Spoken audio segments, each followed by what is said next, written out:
Okay, just thought I'd run you through my thought process, design process on these expansion tanks. I was sent this one originally, and that was the reason.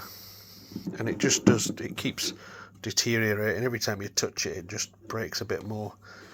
And, you know, it is what it is, isn't it? It's 35-year-old plastic that's been petrol splashed on it, oil splashed on it, water, rain, sun, vibration, heat, cold, everything, you know, it's aged it.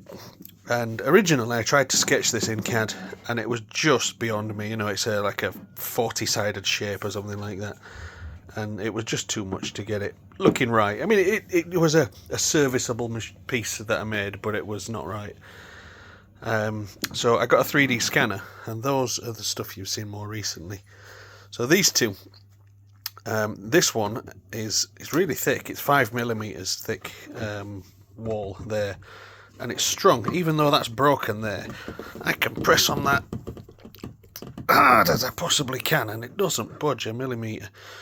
But when heated up to expansion tank temperatures, I could push a plastic pair of tongs through that, and it just give way.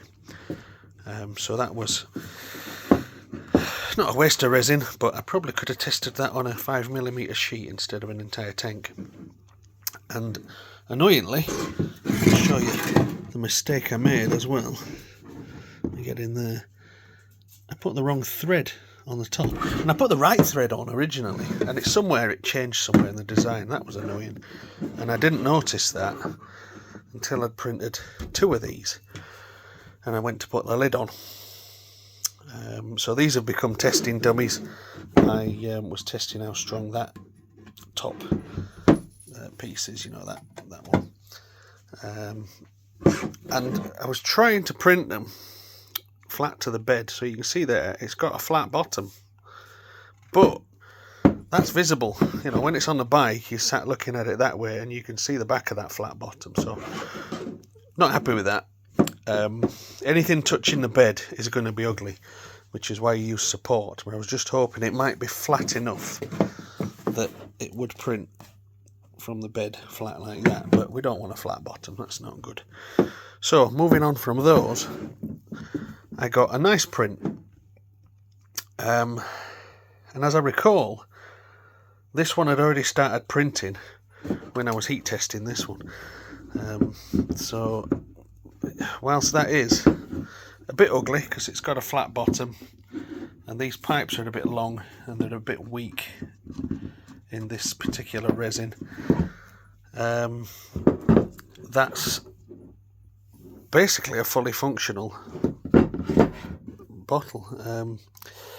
The other problem I did have with putting them flat bottom to the bed is once it had created the outer layer and you start to get a gap in the void there, you then get a vacuum, and that's what's caused these lines here.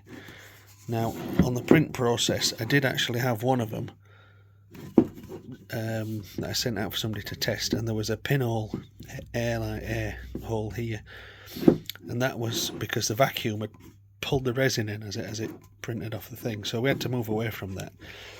And now I print them in this orientation, so, and it's raised off the bed with support, and I tilt it over to its left side. So any side facing the bed is going to be slightly uglier, which you'll see on the last one.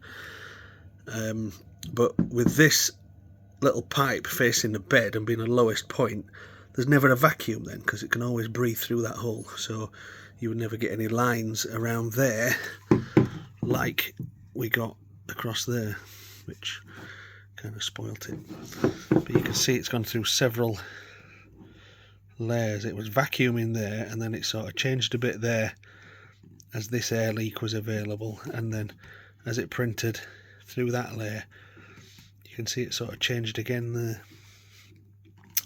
So then I got the flame retardant resin in after my heat tests on that. I got this stuff.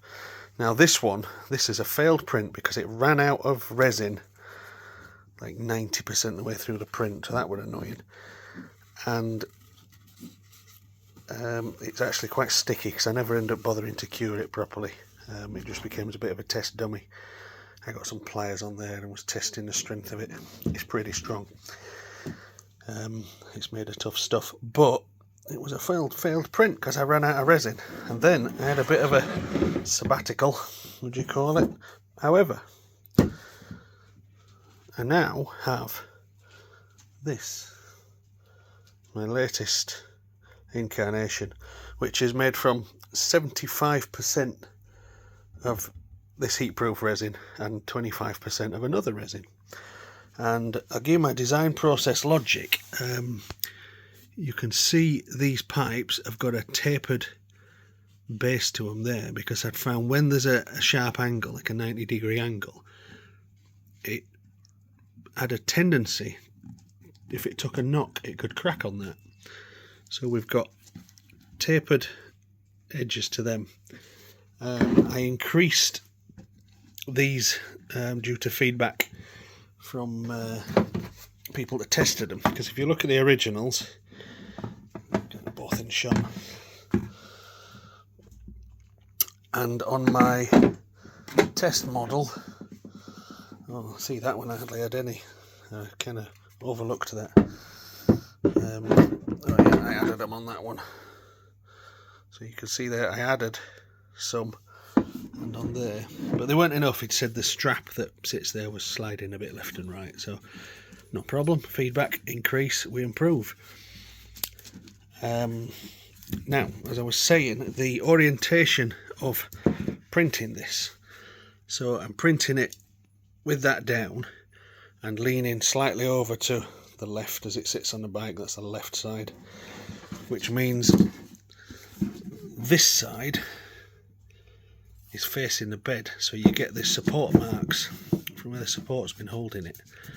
And the idea of that is you won't see that on the bike, because that'll be hidden, won't it? That you're sat on a bike looking at it like that, and everything on this side is up against the frame of the bike, because it does need a lot of support, because there's quite a lot of pull when you're getting big surface areas like this. And I may try and reduce support to the point that, you know, I get a failed print, I suppose, and then go back one step. That's an original lid. That's the original lid from from this tank.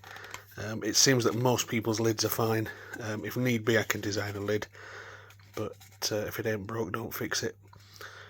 So yeah, that is, I think, other than the sort of scabbiness there, and it can be sanded actually, you could lightly sand that and just smooth it over if you wanted, but you know. Oh, and I did put a little logo on it, little hidden logo, which only really shows up when light's in the right direction. And something that I will tweak on my next design is I put max there, but for some stupid reason, and min, I only put a 2mm high font. I must have just been really zoomed in on my CAD and not thought too much about it. So I'll increase that to maybe a 10mm font so it can be read. And I'm hoping that when these have got liquid in, like the originals, you can shine a light on them and see the level. Because they tell me that you could never really see through them properly anyway, so it is what it is. But yeah, that's the evolution through all this scrap plastic. Annoying that it can't be reused. You know, it'd be nice if you could add a chemical to it and turn it back into usable resin, but it's not. But it's R&D, it's expensive. I'm probably £2 in the hole designing these now with a scanner, but scanner will do for my next jobs. And if you can think of a job that, you know, might be viable, get in touch, and you know, you get a free one out of it, and I'll sell on whatever to make my costs back, if we think it's viable. So there we are. Thanks for watching.